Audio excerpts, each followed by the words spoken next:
सबों को जय यीशु यीशु सहाय, प्रेज द लॉर्ड। तो प्रार्थना का परिवार फिर से आप सबों का आज की इस आराधना प्रार्थना में प्रभु यीशु मसीह के जीवित और सामर्थी नाम से हम सभी प्रार्थना का परिवार के भाई बहन मिलकर साथ में हमारे अगुआ प्रभु के दास सिस्टर एस्तर, प्रभु के दास भाई राज, आप सबों का हार्दिक स्वागत करते हैं, हार्दिक अभिनंदन करते हैं।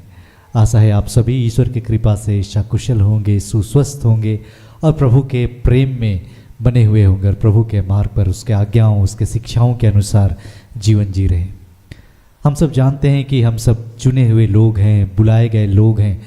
प्रभु ने हम सबों को अपनी महिमा के लिए, अपने राज्य के लिए हम सबों को चुना है। वो चाहते हैं कि हम उस ईश्वर पर विश्वास करें, यकीन करें उसके बातों पर, उसकी प्रतिज्ञाओं पर। और हम जानते हैं कि हमारा ईश्वर सत्य प्रतिज्ञा ईश्वर है और हम उसकी इच्छा के अनुसार जो कुछ भी उस ईश्वर से मांगते हैं विश्वास के साथ, वो हर एक प्रार्थनाओं को हाँ और आमीन के साथ सुनता है और पूरा करता है। तो आइए, जब प्रभु ने हमें अपने पास अपने उपस्थिति में लेकर आया है, जब प्रभु फिर से आज के दिन में अपने दास दासियों के माध्यम से हमसे बातें करना चाहते हैं, तो आइए इस घड़ी हम अपने मनों को, हृदयों को उस जीवित परमेश्वर के लिए तैयार करें, उसकी स्तुति करें, उसकी महिमा गाएं और प्रभु जो बातें हमें सिखलाना चाहते हैं उन हर एक बातों को हम सभी ग्रहण करने वाले हो पाए। तो आज की इस आराधना प्रार्थना में मैं हूँ भाई भूषण, मेरे दाहिनी ओर हैं भाई सुमित हैं, बाईं ओर है भाई रोहित हैं और साथ में है भाई ज्योतिष। आज की इस आराधना प्रार्थना में आरंभिक प्रार्थना करेंगे भाई ज्योतिष और आराधना में अगुवाई करेंगे भाई रोहित और मैं। वचनों को पढ़ेंगे भाई रोहित और आज वचनों की उद्घोषणा प्रभु अपनी बेटी, अपनी दासी हमारी अगुआ सिस्टर एस्तर के माध्यम से करेंगे और अंतिम विशेष आशीष की प्रार्थना होगी प्रभु के दास भाई राज के माध्यम से। तो आप सभी हमारे संगीत आराधना प्रार्थना में बने रहें। आइए हम मिलकर एक दूसरे के लिए प्रार्थना करें, प्रभु की स्तुति करें, आराधना करें और प्रभु आज के दिन में जो आशीष हम सबों को देना चाहते हैं, जो बातें हम सबों को सिखलाना चाहते हैं, उन हर एक आशीषों को, उन हर एक बातों को हम सभी ग्रहण कर पाए। तो आइए हम इस आराधना प्रार्थना में आगे बढ़ें। आइए हम प्रभु परमेश्वर का धन्यवाद करेंगे,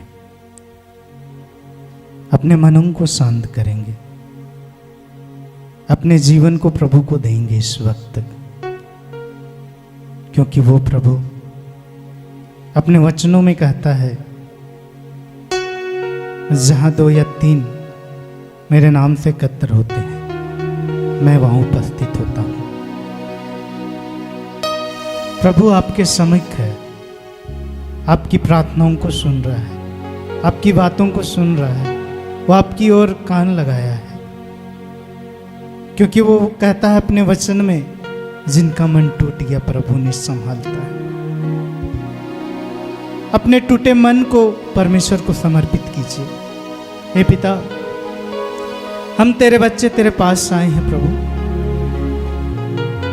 तू जानता है हमारे जीवन की तकलीफों को, समस्याओं को, दर्दों को पिता, हमारे जीवन की हर परेशानियों को तू जानता है प्रभु। हे पिता, हम तेरे बच्चे तेरे पास आए हैं प्रभु, क्योंकि पिता जो तेरे दर पर आता है, जो तेरे घर के पास आता है, वो कभी खाली हाथ नहीं जाता पिता।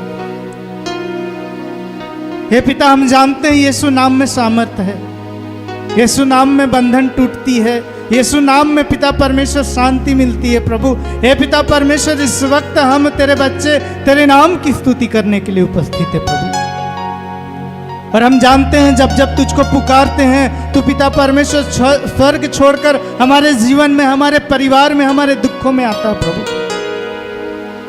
और ये हम जानते हैं पिता परमेश्वर, इस वक्त तू इस आराधना में कईयों के जीवन को तू अपनी शांति से भर रहा है प्रभु परमेश्वर। हे पिता, तू कहता अपने वचन में, तुम संपूर्ण हृदय से मुझको ढूंढोगे, मैं तुम्हारा जीवन को पलट दूंगा। हाँ पिता परमेश्वर, ये बच्चे पिता परमेश्वर आपके पास आए हैं प्रभु, हर दिन तुझको ढूंढते हैं, हर दिन तुझको पिता परमेश्वर खोजते हैं अपने जीवन में पिता। हे पिता, क्योंकि हम जानते हैं प्रभु, हम तुझ पर भरोसा करते हैं, हम उस ईश्वर पर भरोसा करते हैं जो मर के तीसरे दिन जी उठा पिता। और हम ये यकीन करते हैं कि तू यहाँ उपस्थित है और अपने बच्चों को पिता आज और इसी वक्त हर बंधन से स्वतंत्र कर रहा प्रभु। आपका धन्यवाद करते हैं हे पिता, ये प्रार्थना को, आराधना को, वचन उद्घोषणा को पिता आपके हाथों में समर्पित करते हुए प्रार्थना यीशु के नाम से मांगते हैं। जय सुनिए और अनुग्रह से ग्रहण कीजिए। आमीन। आइए इस घड़ी हम उस पवित्र नाम, सामर्थ्यवान नाम जो हमें स्वर्ग से मिला है, उस नाम की इस घड़ी हम स्तुति करेंगे। उस नाम की इस घड़ी हम आराधना करेंगे, जिस नाम से हमें मुक्ति मिलती है, उद्धार मिलता है, हमें बरकत मिलती है, हमें आशीष मिलती है।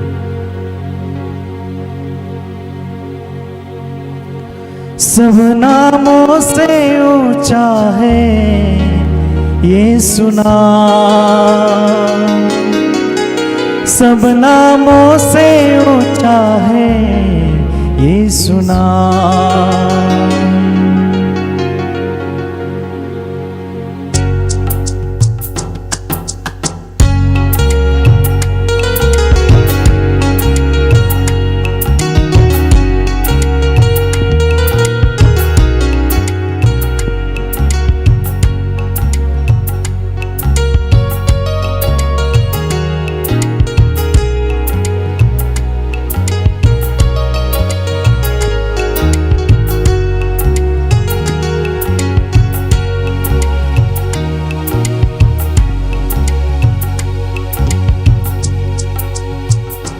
सब नामों से ऊंचा है यीशु नाम, सब नामों से ऊंचा है यीशु नाम, सब नामों से ऊंचा है यीशु नाम, सब नामों से ऊंचा है यीशु नाम, सब नामों से ऊंचा है यीशु नाम, सब नामों से ऊंचा है यीशु नाम, सब नामों से ऊंचा है यीशु नाम, सब नामों से ऊंचा है यीशु नाम। स्वर्ग में धरती पर, धरती के नीचे दूजा कोई नाम नहीं है। स्वर्ग में धरती पर, धरती के नीचे दूजा कोई नाम नहीं है। सब नामों से, सब नामों से ऊंचा है यीशु नाम, सब नामों से ऊंचा है यीशु नाम, सब नामों से ऊंचा है यीशु नाम, सब नामों से ऊंचा है यीशु नाम।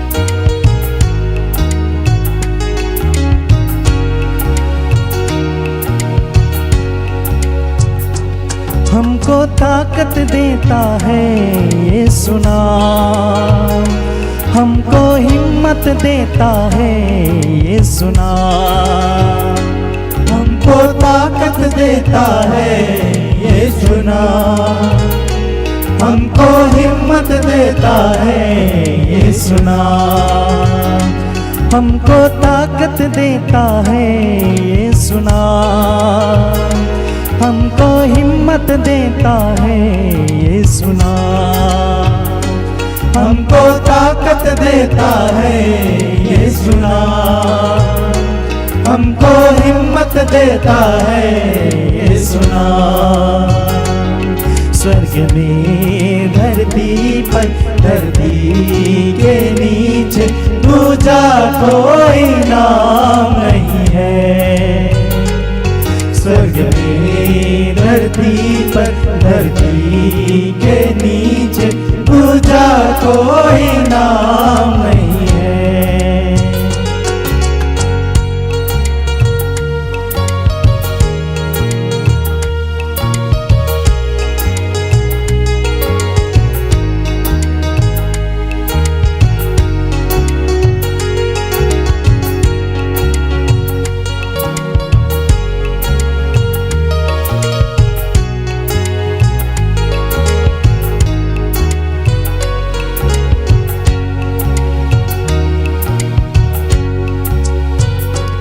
सारे बंधन तोड़ता है यीशु नाम, हमको आजादी देता है यीशु नाम।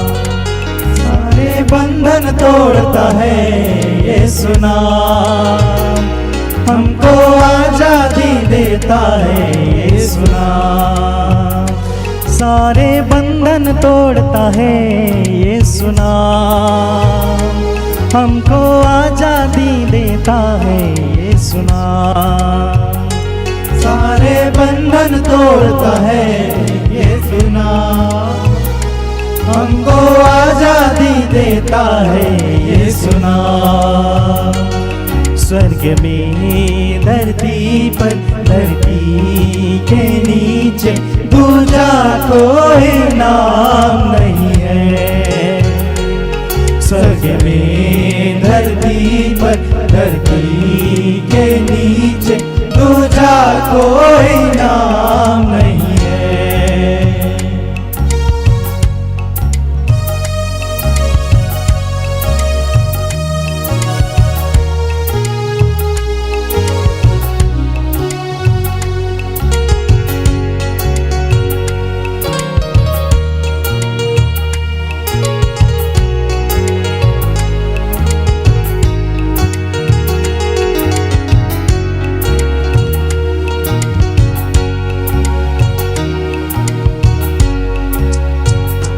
मुझको चंगा करता है यीशु नाम, मेरी विनती सुनता है यीशु नाम। मुझको चंगा करता है यीशु नाम, मेरी विनती सुनता है यीशु नाम। मुझको चंगा करता है यीशु नाम, मेरी विनती सुनता है यीशु नाम। मुझको चंगा करता है यीशु नाम, मेरी विनती सुनता है यीशु नाम। स्वर्ग में धरती पर, धरती के नीचे दूजा कोई नाम नहीं है। स्वर्ग में धरती पर, धरती के नीचे दूजा कोई नाम नहीं है। सब नामों से ऊंचा है यीशु नाम, सब नामों से ऊंचा है यीशु नाम। सब नामों से ऊंचा है यीशु नाम, सब नामों से ऊंचा है यीशु नाम।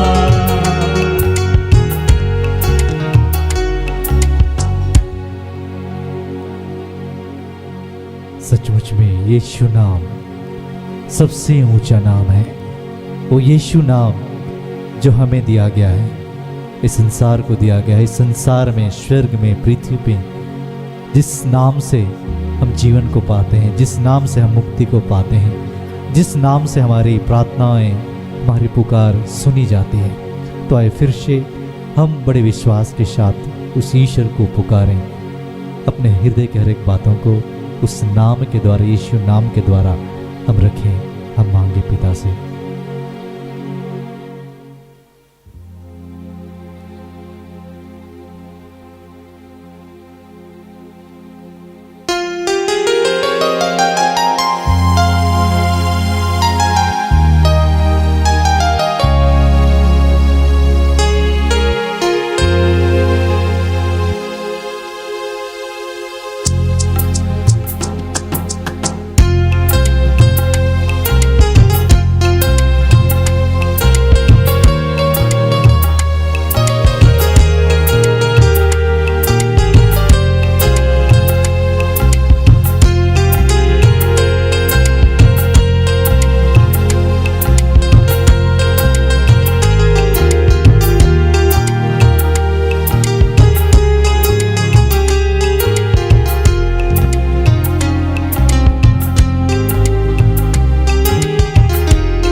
हारे,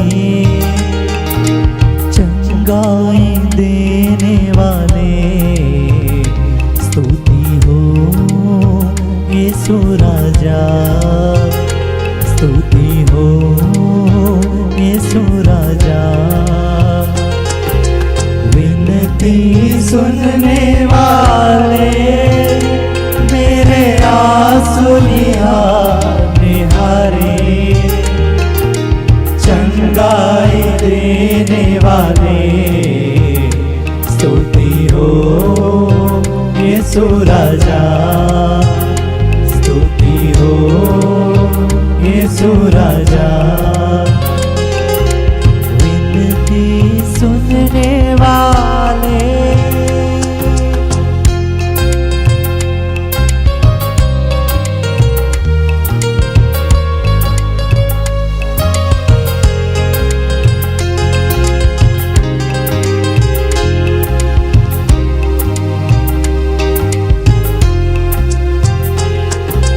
तुझसे होगा सब कुछ होगा, ये वचन काफी है। तुझसे होगा सब कुछ होगा, ये वचन काफी है। तेरा ये वचन काफी है, तेरा ये वचन काफी है। विनती सुनने वाले, मेरे आंसू निहारे, चंगाई देने वाले, स्तुति हो यीशु राजा, स्तुति हो यीशु राजा। विनती सुनने वाले,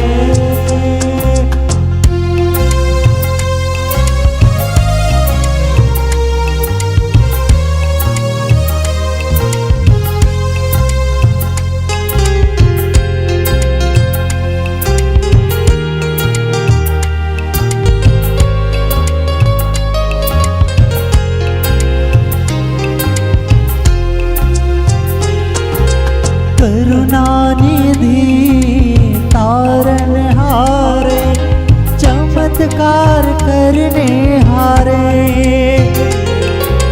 करुणानिधि तारनहारे, चमत्कार करने हारे, सदा चमत्कार करने हारे, सदा चमत्कार करने हारे। विनती सुनने वाले, मेरे आंसू निहारे, चंगाई देने वाले, स्तुति हो यीशु राजा, स्तुति हो यीशु राजा। विनती सुनने वाले,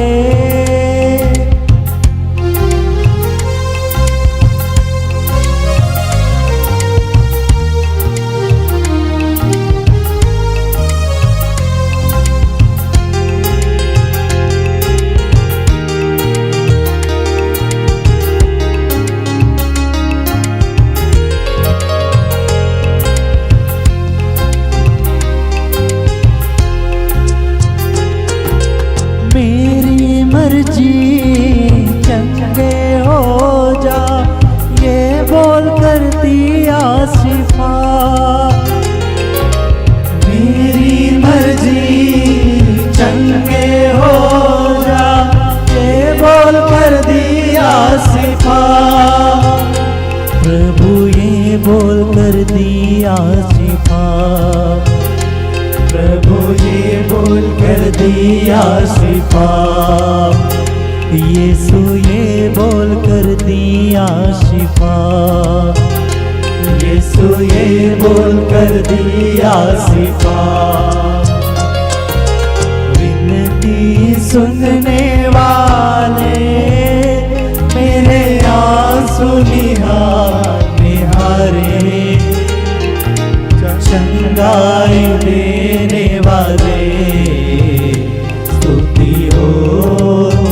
यीशु राजा स्तुति हो यीशु राजा स्तुति हो यीशु राजा स्तुति हो यीशु राजा स्तुति हो यीशु राजा स्तुति हो यीशु राजा स्तुति हो यीशु राजा।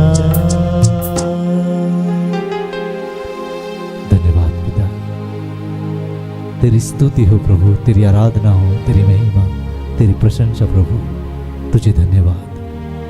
सब कुछ आपके हाथों सौंपते समर्पित करते हुए इस आराधना इस प्रार्थना को हे पिता हम यीशु नाम में आपको चढ़ाते हैं। सुनकर आनंद से अपने ईश्वर के राज में ग्रहण कीजिए। आमीन।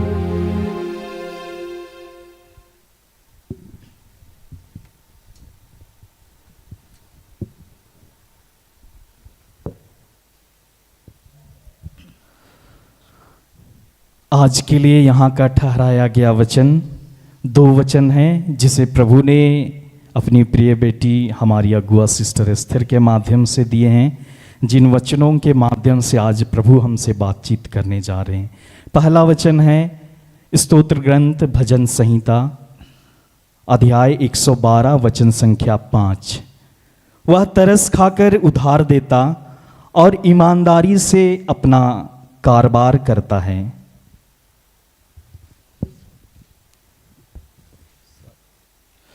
दूसरा वचन है लूका रचित सुसमाचार, संत लूकस का सुसमाचार अध्याय 7 वचन संख्या 7। इसलिए मैंने अपने को इस योग्य नहीं समझा कि आपके पास आऊं, आप एक ही शब्द कह दीजिए और मेरा नौकर चंगा हो जाएगा। यह प्रभु की वाणी है। ईश्वर को धन्यवाद।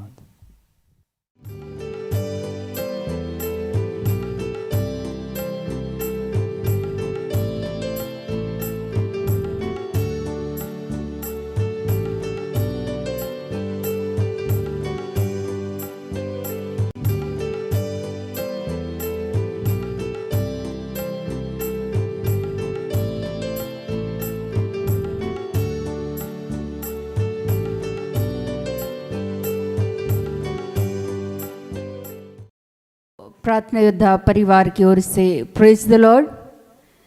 यीशु सहाय, जय यीशु। आइए इस घड़ी हम सभी परमेश्वर के जीवित वचन को सुनने के लिए अपने मन और हृदय को तैयार करेंगे। एक पल के लिए अपनी आत्मिक आंखों को परमेश्वर की ओर लगाए। हम सभी मिलकर इस घड़ी प्रार्थना करेंगे प्रभु से। हे महान करुणामय जीवित प्रेमी पिता, प्यारे प्रभु, आज के सुंदर दिन को देने के लिए पिता इस घड़ी हम सभी मिलकर पिता आपके नाम की स्तुति महिमा और प्रशंसा करते हैं। तुझे धन्यवाद करते हैं पिता कि हम जैसे अयोग्य को प्यारे प्रभु आपने चुना है पिता अपने नाम की महिमा के लिए। हे पिता परमेश्वर, आपके इस चुनाव के लिए, आपके इस बुलाहट के लिए पिता परमेश्वर, जो तूने अपने राज्य के विस्तार के लिए हम सबों के जीवन का आपने चुनाव कर रखा है पिता, आज तुझे धन्यवाद करते हैं। धन्यवाद करते हुए पिता इस घड़ी पिता पुत्र पवित्र आत्मा के नाम पर आपके आत्मा के अधिकार को चाहते हैं, आपकी उपस्थिति की मांग करते हैं। पर प्रभु होने दे इस घड़ी हमारे ही तरह जहाँ भी तेरे नाम से तेरे दास और दासियाँ जहाँ भी खड़े हुए हैं, इस घड़ी एक झुंड के रूप में इकट्ठे हैं पिता। हर जगह तू एक एक के मुख के द्वारा तू बातें करना, अपनी उपस्थिति से पवित्र आत्मा का सामर्थ्य को उंडेल दे और एक एक के जीवन को तो स्पर्श कर और एक एक के हृदय में पिता आपका आत्मा पूरी तरीके से कार्य करे। प्यारे प्रभु, आज हम धन्यवाद करते हैं।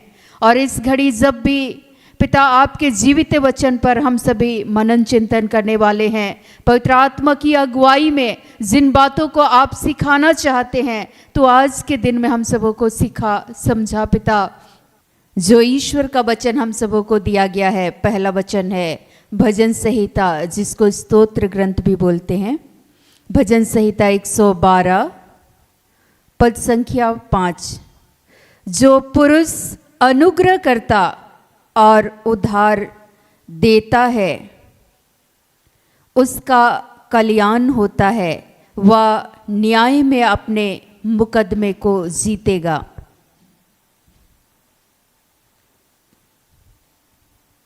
दूसरा वचन है लूका 7 पद संख्या 7। इसी कारण मैंने अपने आप को इस योग्य भी ना समझा कि तेरे पास आऊं, पर वचन ही कह दे तो मेरा सेवक चंगा हो जाएगा। आमीन। सर्वप्रथम आज के इस दिन के लिए परमेश्वर पिता का धन्यवाद करते हैं। सचमुच में ईश्वर हर दिन अपने जीवित वचन के द्वारा हम सबों से ये बातें करते हुए ये समझाना चाहते हैं कि आज हमारे और आपके जीवन में कई बार हम सभी यीशु मसीह के उस सामर्थ्य को क्या कर जाते हैं, देता है। अर्थात जो मनुष्य किसी भी इंसान का मदद करता है, केवल धन और संपत्ति से, भौतिक धन और संपत्ति केवल नहीं, लेकिन आपके पास जो भी परमेश्वर ने अनुग्रह को दिया है, यहाँ पुरुष के स्थान में केवल पुरुष ही नहीं होगा, लेकिन वहाँ एक महिला भी हो सकती है। ठीक है, तो इसको समझना है। कई बार लोग बोलते हैं कि अच्छा वहाँ तो पुरुष लिखा हुआ है तो केवल ये पुरुषों के लिए है। नहीं, वहाँ पर केवल पुरुष ही नहीं लेकिन एक महिला भी। ईश्वर का वचन कह रहा है कि जो उधार देता है, का स्वभाव है भला करना, ईश्वर का स्वभाव है। और जब आप ईश्वर के संतान हैं, यीशु मसीह के संतान हैं, उसके अनुयायी हैं, तो आपके अंदर भी तो वो गुण, वो स्वभाव डेवलप होना चाहिए, विकसित होना चाहिए। और अगर आप के पास वो सामर्थ्य है तो आप किसी इंसान की मदद कर रहे हैं तो ईश्वर का वचन कहता है कि उसका कल्याण होता है, उसका क्या होगा, अच्छा होगा, उनके जीवन में परमेश्वर का आशीर्वाद बना रहेगा। और जब भी न्याय का समय आएगा तो उस मनुष्य को परमेश्वर क्या दिलाएंगे, विजय दिलाएंगे। हालेलुया। लेकिन इसके लिए करना क्या होगा, दूसरे की मदद करना होगा। अब हम लोग देखेंगे कि सांसारिक बातों को तो हम लोग समझते हैं।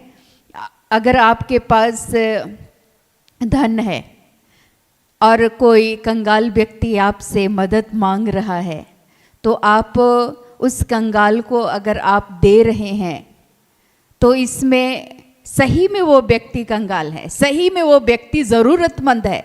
और अगर आप उस इंसान की मदद करते हैं तो परमेश्वर आपके जीवन में आशीर्वाद को देंगे। हालेलुया।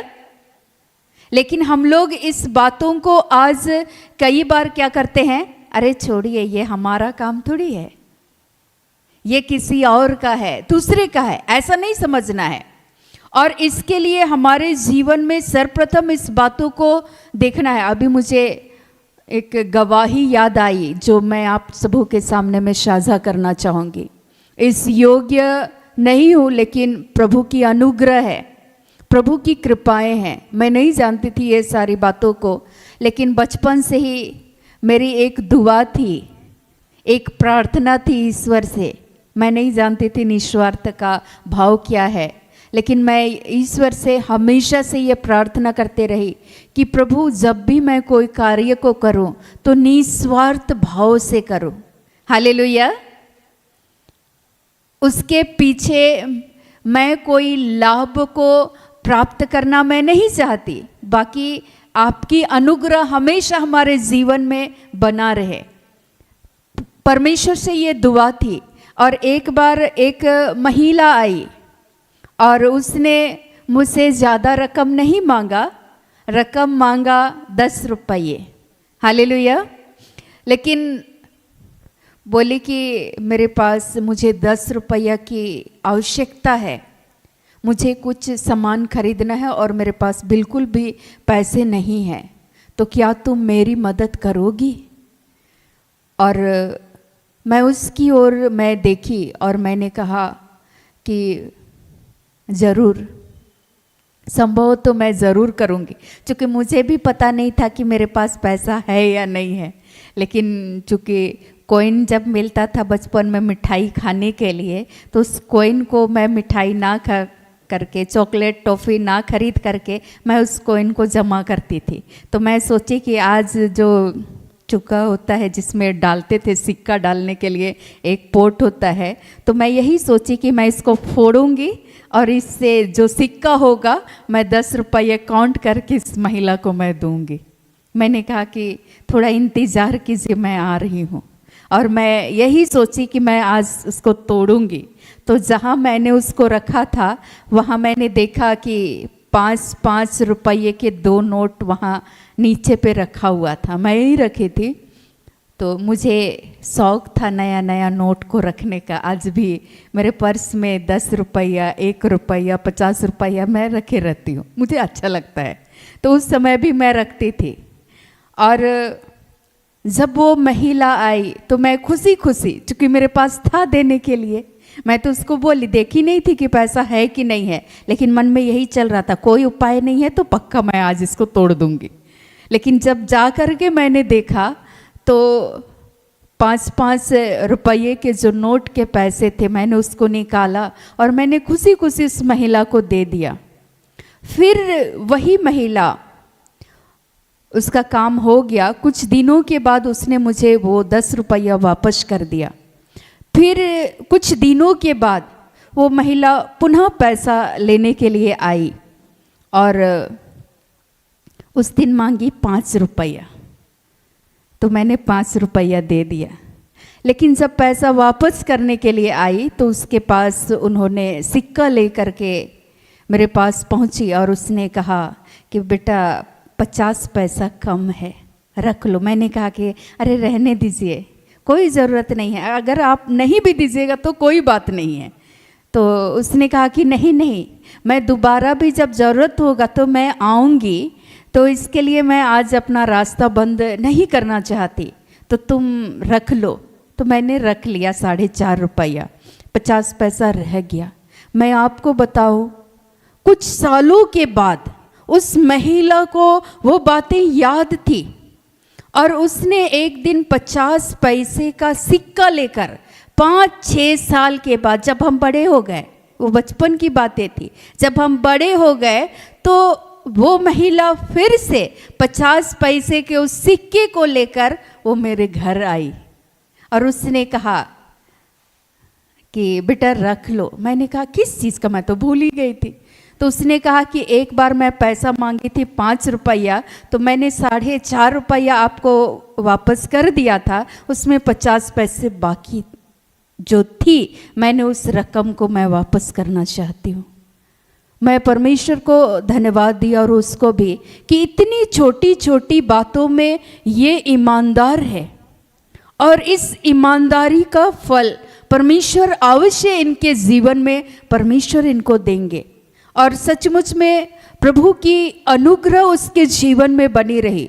मैं आपको ये कहना चाहती हूँ कि अगर आपके पास है तो आज लोग जो पैसा देते हैं किसी को तो उसमें वो लोग ब्याज के साथ देते हैं। तो क्या अगर आप किसी इंसान को रुपये से आप रुपया कमाना चाहते हैं, परमेश्वर आपके जीवन को आशीषित करेंगे?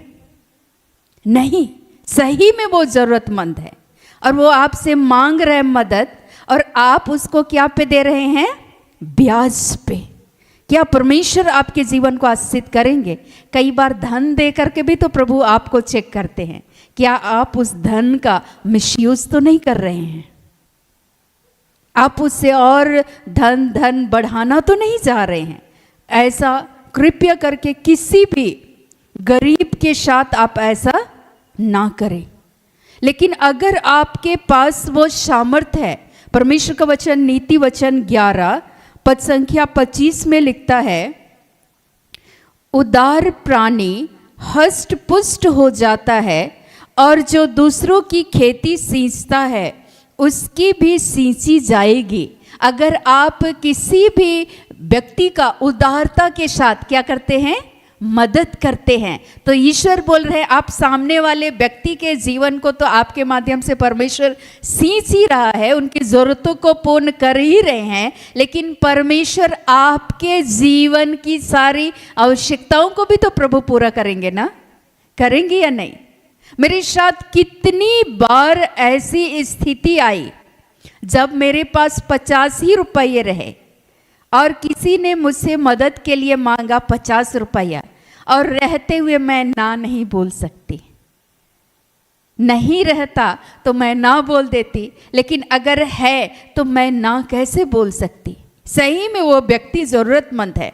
तो मैंने अपने जीवन में परमेश्वर के अनुग्रह को मैंने देखा कि परमेश्वर किसी भी अवस्था में घटी होने नहीं दिए। परमेश्वर ने मेरे जीवन को भी सींचा, मेरे जीवन को भी परमेश्वर ने आशीषित किया। तो आज जब आपके जीवन को भी, जब आप उदारता के साथ अगर आप किसी की मदद करते हैं तो आपके जीवन का ईश्वर क्या बोल रहे हैं, कल्याण होगा।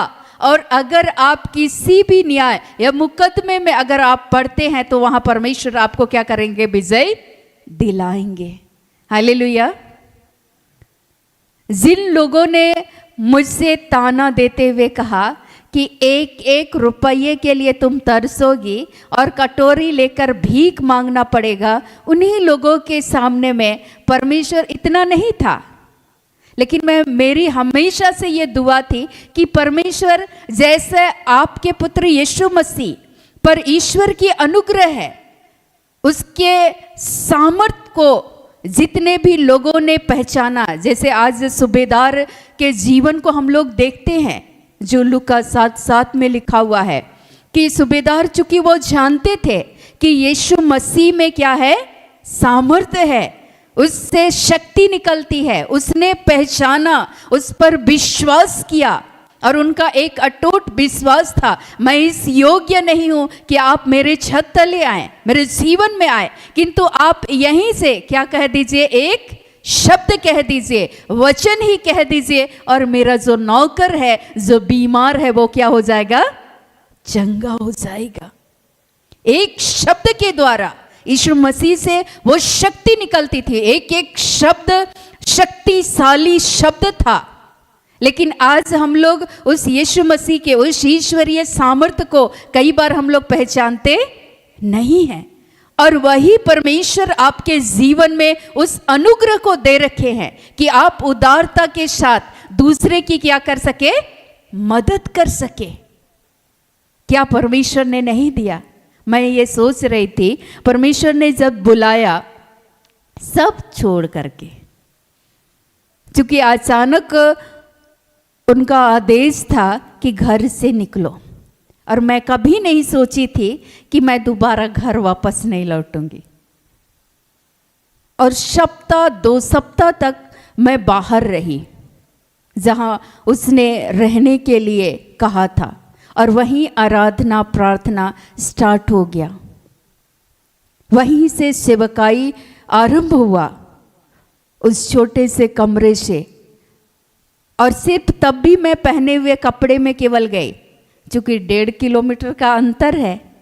मैं सोची कि शाम में तो मैं घर वापस चली आऊँगी, तो कपड़े लेने की क्या ज़रूरत है। फिर मैं अपनी बड़ी बहन को फ़ोन करके मैंने अपना कपड़ा मैंने मंगवाया। मैंने कहा कि भेज दीजिए, उन्होंने भेज दिया।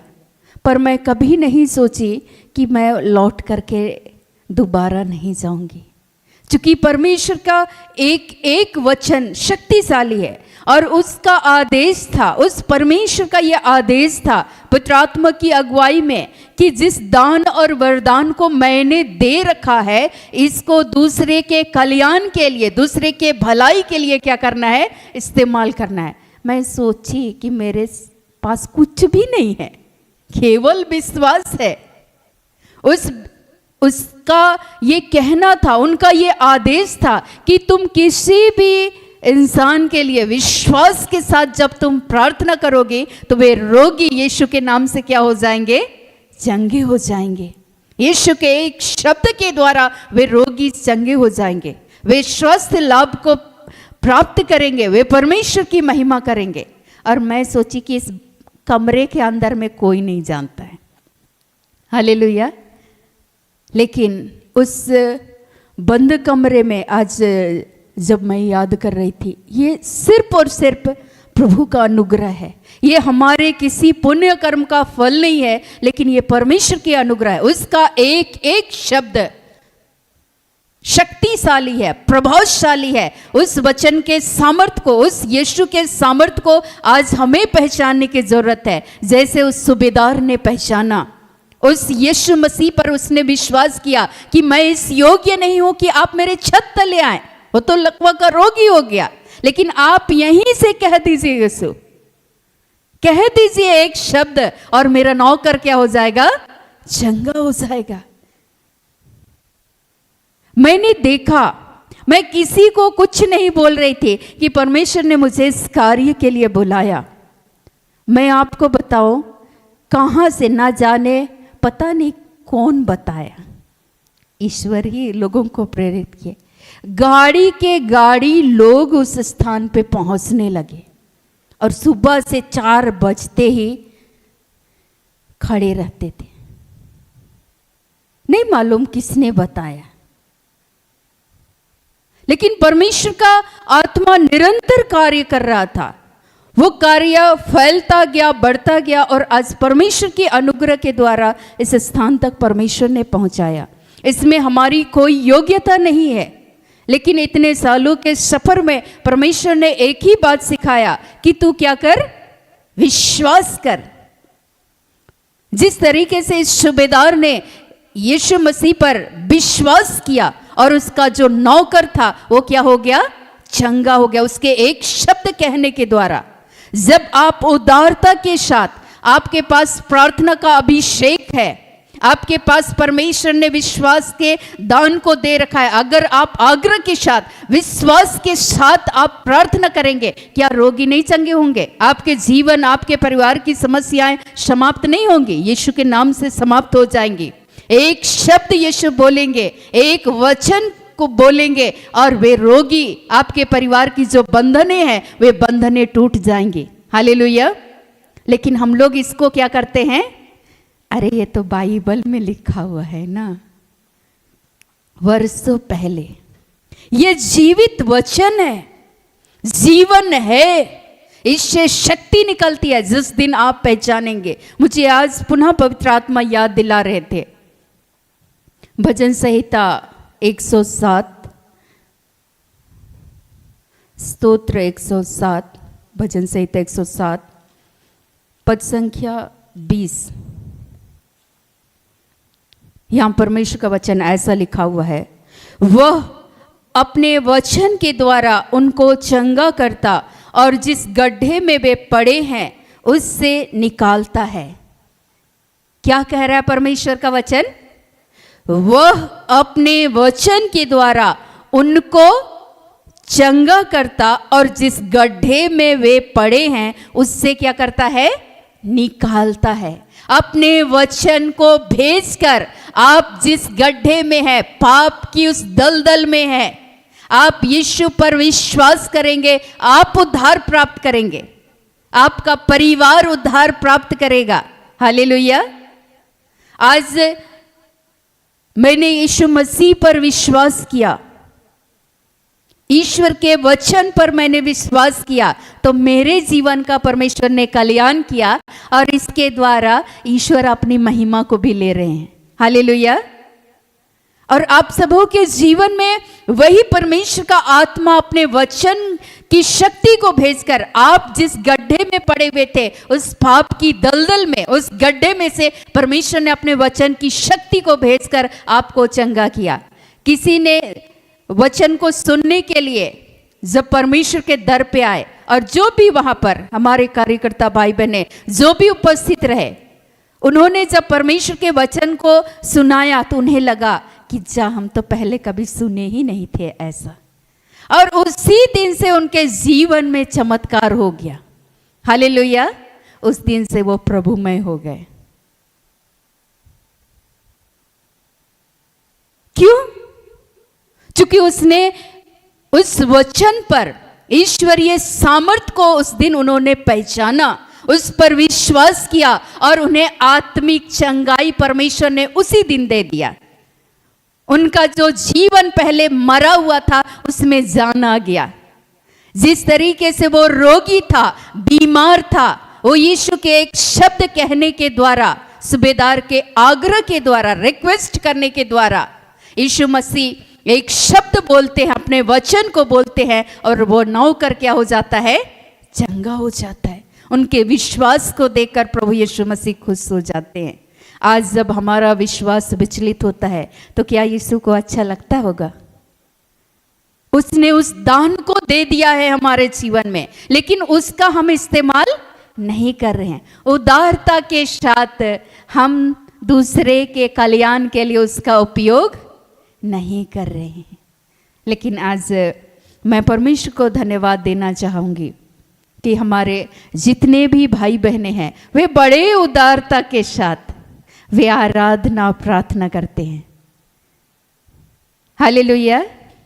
ऐसे ही उनका आवाज नहीं निकलेगा, लेकिन जैसे ही वे उस भवन में जाते हैं, परमेश्वर के दर पे जब घुटना टिकाते हैं, आत्मा उन्हें अपने अधिकार में कर लेता है और उनके मुंह से एक एक वचन का वे क्लेम करते हुए वे दूसरे के लिए प्रार्थना करते हैं। हालेलुया।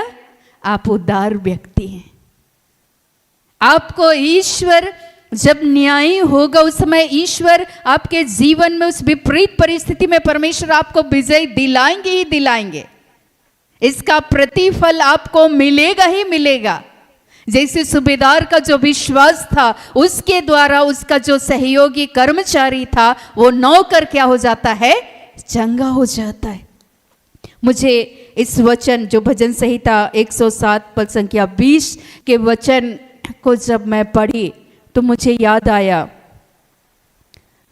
हमारे सामलोग में ही एक डॉक्टर जो मृत्यु की शैया पर पड़ी हुई थी, कई दिनों से बीमार थी, और जब ये सूचना पहुंचाया गया तो उन्होंने, उसके परिवार वालों ने जब मैसेज मिला तो उन्होंने कहा कि ज़रूर कोई भी अगर वचन सुनाने वाले होंगे तो हम लोग तैयार हैं सुनने के लिए। और जब परमेश्वर के वचन को सुनाया गया उस परिवार में, उस रोगी के साथ परिवार के अन्य सदस्य जब इकट्ठे थे, मैं आपको बताऊं 2014 के बाद वो जो मृत्यु की शैया में जो पड़ी हुई थी, परमेश्वर ने अपने वचन की शक्ति को भेजकर वो जो मृत्यु की शैया में जो पड़ी हुई थी उसको परमेश्वर ने उठाकर क्या कर दिया? खड़ा कर दिया, और अभी तक जीवित है। हालेलुया। ईश्वर को महिमा मिले इससे। ईश्वर का एक एक वचन शक्तिशाली है। यीशु मसीह ही शक्तिशाली है, लेकिन उसके सामर्थ्य को आज हम लोग क्या कर जाते हैं? भूल जाते हैं। भूलिएगा नहीं, एकदम हमेशा याद रखना है उसने आपको कहां से खींच करके लाया, आप कहां थे और परमेश्वर ने कैसे आपके जीवन को परमेश्वर ने चुना, बुलाया, और आज आप उसके नाम की जयकार, उसकी महिमा करते हैं। उसके एक एक वचन के द्वारा आपके घर में बीमार पिता यीशु के एक शब्द कहने के द्वारा, उस वचन के द्वारा वे बीमार पिता वे चंगे हो जाएंगे। हालेलुया।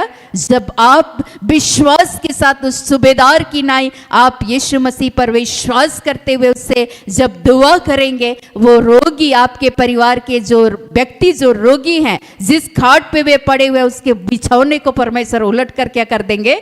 ठीक कर देंगे। जो पाप में है, यीशु के एक शब्द कहने के द्वारा बोले जा तेरे पाप क्षमा हो गए, दोबारा पाप ना करना। कैसा उनका विश्वास था। जब हम लोग सुसमाचार में पढ़ते हैं कि एक लकवेग्रस्त रोगी को यीशु चूंकि जहां भी जाते थे भीड़ रहती थी, और भीड़ की वजह से लोग उस रोगी को यीशु के निकट तक पहुंचा नहीं पा रहे थे। लोगों ने छत ही खोल दिया और उसके निकट उतारा, और वो जो रोगी था, जो लकवाग्रस्त का रोगी था, वो क्या हो गया? चंगा हो गया। उनका विश्वास था कि किसी भी हालत में हम लोग यीशु के निकट उसको क्या करेंगे? पहुंचा के ही रहेंगे। अटूट विश्वास था। आज आपका विश्वास ऐसा ही होना चाहिए। यीशु मसीह के एक शब्द कहने के द्वारा आपके जो भी व्यक्ति, आपके परिवार का जो भटका हुआ व्यक्ति, वो वापस आ जाए। हालेलुया। आपके विश्वास के द्वारा आपकी जो टूटी फूटी अवस्थाएं हैं, ये अवस्थाएं बदल जाएंगी। आपकी समस्याएं चली जाएंगी। आप उदारता के साथ, चूंकि आप दूसरे की खेती सींच रहे, परमेश्वर आपकी खेती को भी परमेश्वर क्या करेंगे? सींचने का काम करेंगे। वो आपके जीवन को भी आशीषित करेंगे। ये परमेश्वर का प्रतिज्ञा है। हम लोग जब यूसुफ के जीवन को देखेंगे, उसके सगे भाइयों ने उनको उन मिद्यानियों के हाथ में उनको क्या कर दिया? बेच दिया। जहां बेच दिया गया, वहीं पर फिरौन के बाद परमेश्वर ने उसको एक सेकंड कमांडेंट चीफ के रूप में परमेश्वर ने क्या कर दिया? खड़ा कर दिया। वहीं का प्रधानमंत्री बना दिया। वचन में ऐसे ही लिखा हुआ है, प्रधानमंत्री। हालेलुया। और जब अकाल आया तो जिन्होंने उनको बेच दिया उन मिस्रियों के हाथ में, तो वहीं पर जब अकाल आया तो यूसुफ के पिता अपने बेटों को भेजते हैं कि मैंने ये सुना है कि वहां पर अन्न वितरण हो रहा है, तुम लोग जाओ और इस रुपये को लेकर के जाओ और वहां से तुम लोग अन्न खरीद के लाना। और जिस भाई को उन्होंने बेचा, वही भाई वहां पर खड़े होके अन्न का वितरण कर रहे हैं उदारता के साथ। तुमने हमारे साथ अच्छा व्यवहार नहीं किया, उसने ऐसा नहीं कहा। उन्हीं लोगों के बीच में उसने उदारता के साथ, जिस अनुग्रह के तहत परमेश्वर ने उसके जीवन का चुनाव करते हुए वहां एक कमांडेंट चीफ के रूप में परमेश्वर ने खड़ा किया, और उसने ये माना, ये परमेश्वर की योजना थी कि मैं यहां तक पहुंचाया जाऊं। उनका कितना परमेश्वर पर विश्वास था, और उसने उन पर अभियोग नहीं लगाया, और उन्हीं लोगों के बीच में उसने उदारता के साथ उनकी मदद करने का पूरा प्रयास किया। जब अन्न भी उनको दिया जा रहा था, तो उनके साथ जो पैसे वो लोग लेकर के आए थे, आप लोग पढ़िएगा उत्पत्ति में, जो पैसे लेकर के अन्न खरीदने के लिए पैसा देंगे और हमें अन्न मिलेगा। और वो लोग जिस पैसे को लेकर के गए थे, और पैसा जब उन्होंने यूसुफ को दिया, तो यूसुफ ने अपने सहकर्मियों को आदेश दिया कि उनका जो पैसा है उसको उसी बोरी में डाल देना और बांध देना और इनको वापस दे देना। उन्होंने ये सोचा भी नहीं कि कैसे हमने उनके साथ मिसबिहेव किया, लेकिन यूसुफ चूंकि उदार व्यक्ति थे, जब उदारता की बात करेंगे तो उदार व्यक्ति थे, परमेश्वर की अनुग्रह थी, उसने उदारता के साथ उनका रकम भी, उनका पैसा भी उसने वापस कर दिया।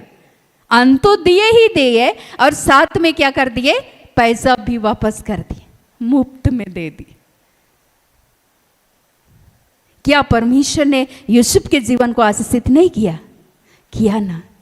इसलिए परमेश्वर का ये वचन सत्य प्रतिज्ञा वचन है कि उदार प्राणी हष्ट पुष्ट हो जाता है, और जो दूसरे की खेती सींचता है उसकी भी आप सींची जाएगी। आप जब उदारता के साथ, आग्रह के साथ, विश्वास करते हुए दूसरे के लिए दुआ मांगेंगे, क्या परमेश्वर आपके जीवन के लिए जो कल्याणकारी परमेश्वर की जो योजना है, जो भलाई की योजना परमेश्वर ने तैयार कर रखी है, क्या वो आपके जीवन में पूरा नहीं करेंगे? करेंगे।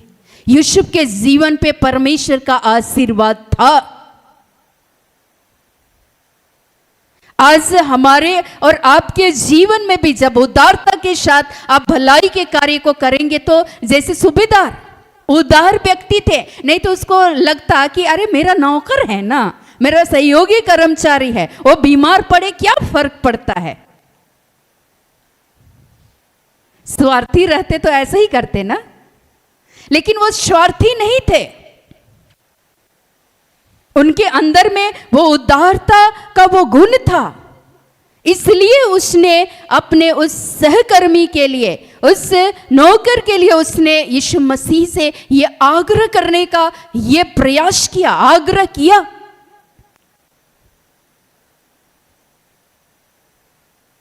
मैं इस योग्य नहीं हूं कि आप मेरे छत तले आए, लेकिन एक वचन कह दीजिए, एक शब्द कह दीजिए और मेरा नौकर क्या हो जाएगा? चंगा हो जाएगा।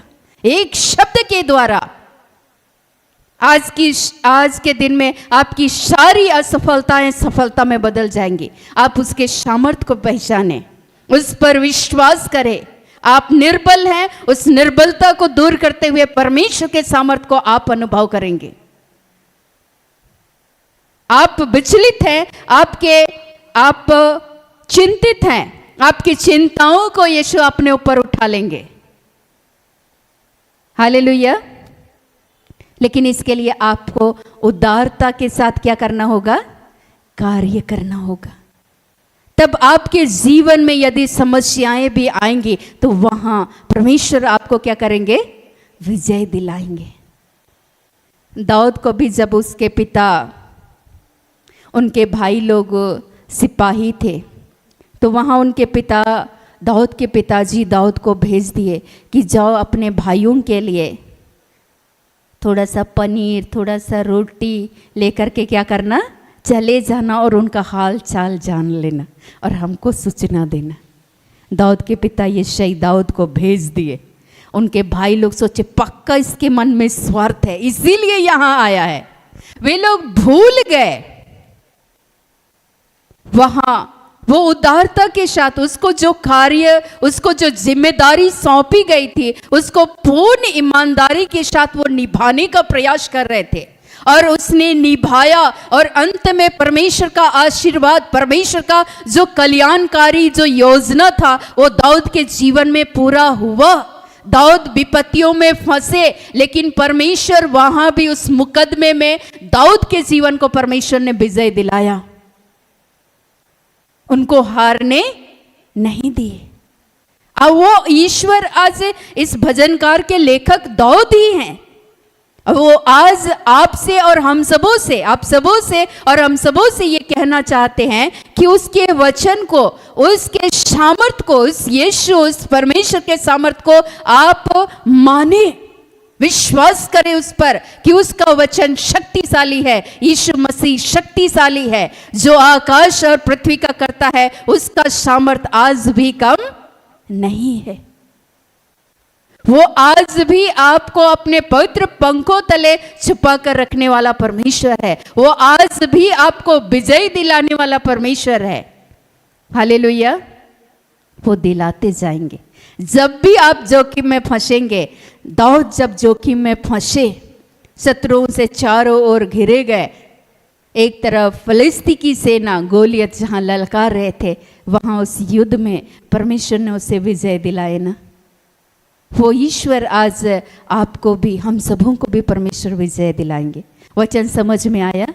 तो आज हमें उस सुबेदार की नाई, उस यीशु मसीह पर, परमेश्वर पर विश्वास करने की आवश्यकता है, ताकि हम विश्वास करें। और ये जो सारी परिस्थितियां हैं, चाहे आज लोग सोचते हैं, लोगों की उम्मीद होती है, अच्छा कोई व्यक्ति आएंगे, हम वहाँ जाएंगे प्रेयर करने वालों के पास और वे मेरे सिर पर हाथ रखेंगे तभी मैं स्वस्थ होऊंगा।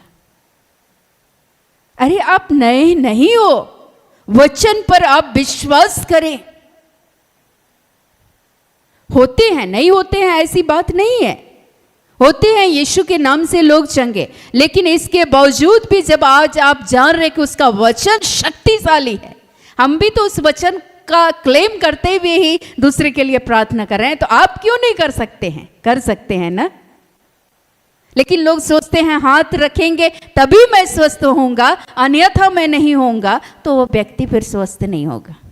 लेकिन अगर आप उम्मीद करते हैं कि मैं उसके एक वचन को पीछे चाहे गेट के पास बैठा रहूं या बैठी रहूं, तो भी ईश्वर का एक वचन मेरे हृदय में प्रवेश करेगा। उस वचन को मैं सुनूंगी और मैं उस पर विश्वास करूंगी, तो सही में मेरे परिवार की सारी परिस्थितियां, जैसे सूबेदार के जीवन में जो समस्या था, उसके नौकर के जीवन में वो समस्याएं उसी घड़ी समाप्त हो गई, वैसे ही मेरे परिवार की समस्याएं समाप्त हो जाएंगी। होंगी या नहीं होंगी? होंगी ना।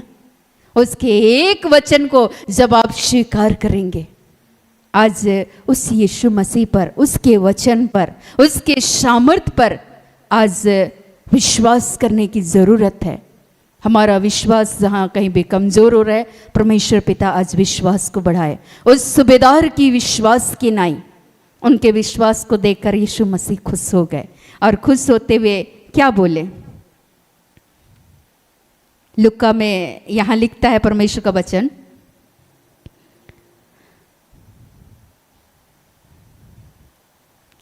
छः और 7।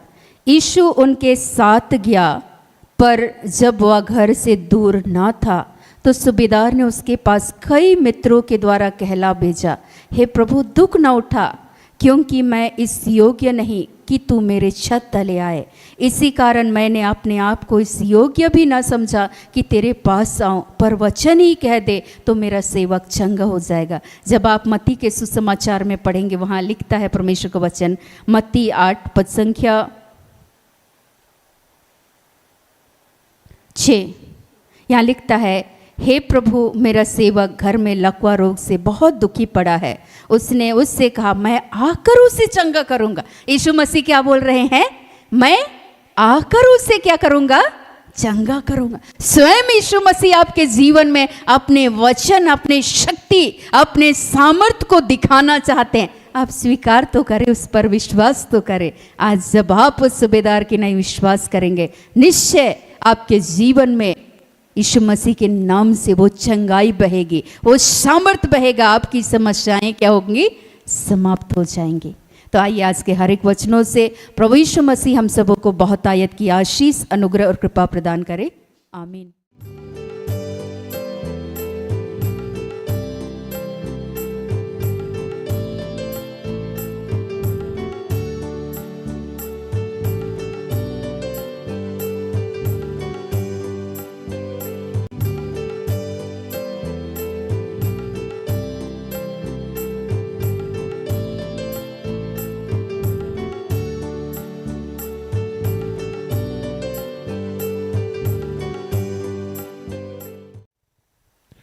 आइए हम जहाँ भी हैं इस वक्त अपने आप को प्रभु से जोड़ने का कार्य करें। ये है दयालु पिता, हे स्वर्ग और पृथ्वी के सृजनहार, हे हम सब के रचयिता, तेरा धन्यवाद करते हैं। धन्यवाद करते हैं प्रभु कि आज तूने हम सबको कहा कि हम उदार बने, हम दूसरे को देना सीखे, दूसरे की मजबूरियों में, दूसरे की समस्याओं में, दूसरे की परेशानियों में खड़े हो जाएं प्रभु। उस समय अपने लाभ का नहीं सोचें और हर वक्त ये सोचते रहें कि प्रभु तू सामर्थी है, तू शक्तिशाली है और जो तूने हमसे कहा है उसको पूरा कर देगा। तेरे कहने मात्र से ही हमारा जीवन बदल जाता है। इसलिए हमें अपने आप के लिए, अपने परिवार के लिए, अपने बच्चों के लिए चिंता नहीं करनी है और दूसरे के लिए बहुत आशीष और अनुग्रह का कारण बनना है। तूने कहा था कि जो दूसरे की खेती सींचता है उसे उसकी खेती आप सींची जाएगी। हम सबके जीवन की समस्याओं का तू यूं ही समाधान करेगा। प्रभु तू हमारा सब कुछ है और हम यकीन करते हैं कि ऐसा ही हमारे साथ हो रहा है।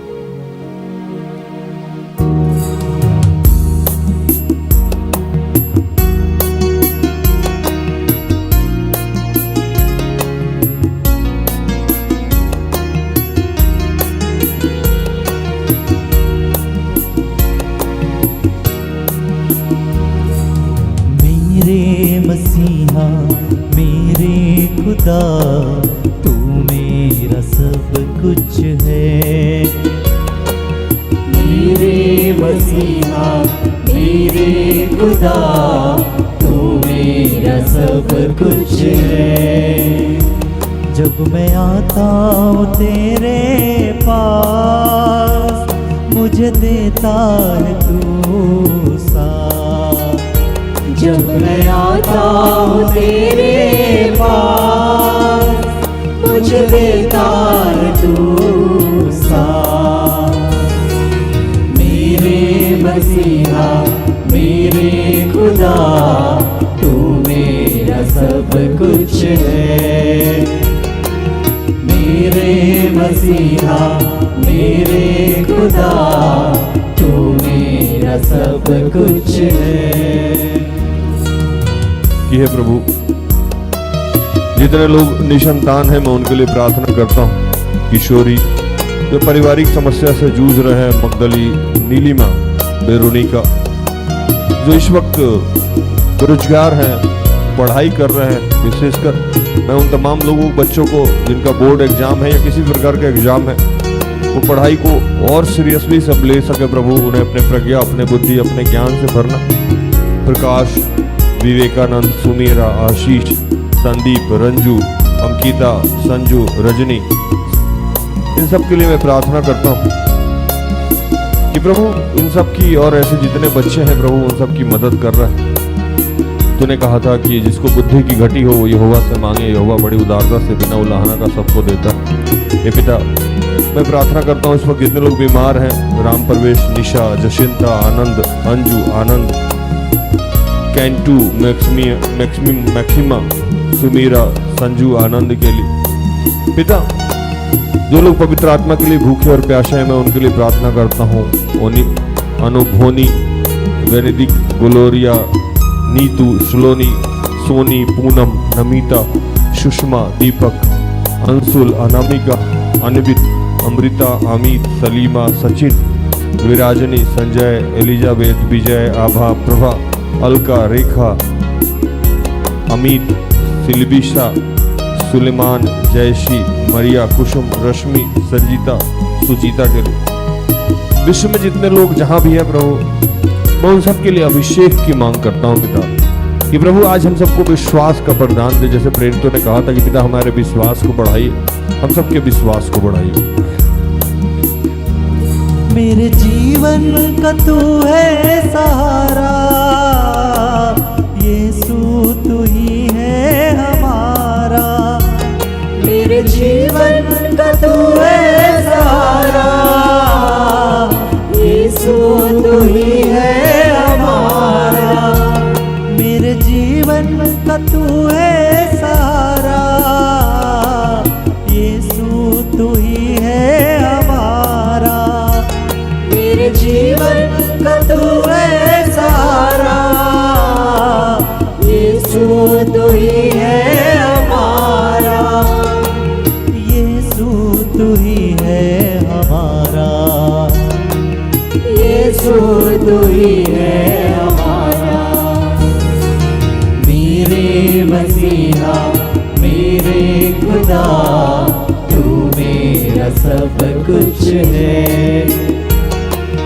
मेरे मसीहा मेरे खुदा, तू मेरा सब कुछ है। पिता, जितने बच्चे इस वक्त किसी भी चीज में एडमिशन लेना चाहते हैं, विशेषकर नर्सिंग में, उनकी तू मदद कर रहा है, उसमें जो भी बाधाएं हैं उसको तू समाप्त कर रहा है।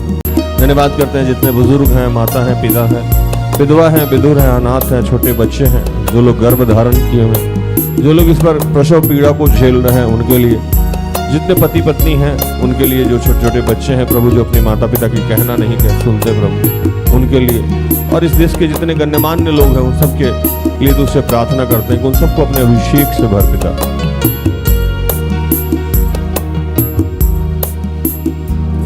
मेरे पापों का बोझ उठाया, यीशु ने मुझको बचाया। मेरे पापों का बोझ उठाया, यीशु ने मुझको बचाया। मेरे पापों का बोझ उठाया, यीशु ने मुझको बचाया। मेरे पापों का बोझ ने मुझको बचाया, यीशु ने मुझको बचाया, यीशु ने मुझको बचाया। मेरे मसीहा मेरे खुदा, तू मेरा सब कुछ है। मेरे मसीहा मेरे खुदा, तू मेरा सब कुछ है।